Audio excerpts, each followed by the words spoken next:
MTN News, Malayalam Television Network.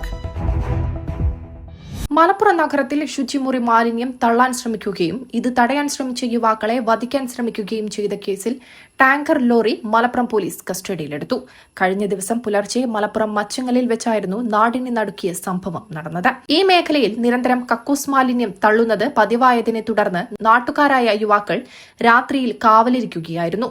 പുലർച്ചെയോടെ മാലിന്യവുമായി എത്തിയ KL10 AA 3031 നമ്പറിലുള്ള tanker lorry ഇവരുടെ ശ്രദ്ധയിൽപ്പെട്ടു.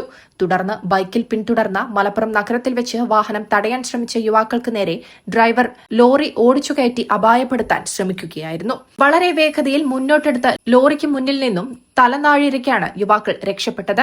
വാഹനം നിർത്താതെ പോകുന്നതിനിടയിൽ റോഡിൽ വലിയ രീതിയിൽ സ്പാർക്ക് ഉണ്ടാകുന്നതിന്റെയും യുവാക്കളെ ഇടിച്ചു തെറിപ്പിക്കാൻ നോക്കുന്നതിന്റെയും CCTV ദൃശ്യങ്ങൾ പുറത്തുവന്നിരുന്നു. യുവാക്കൾ നൽകിയ പരാതിയുടെയും CCTV ദൃശ്യങ്ങളുടെയും അടിസ്ഥാനത്തിൽ പോലീസ് നടത്തിയ ഊർജിതമായ അന്വേഷണത്തിനൊടുവിലാണ് വാഹനം കസ്റ്റഡിയിലെടുത്തത്. പിടിച്ചെടുത്ത വാഹനം തുടർ നടപടികൾക്കായി മലപ്പുറം പോലീസ് നഗരസഭയ്ക്ക് കൈമാറി. News desk MTN news.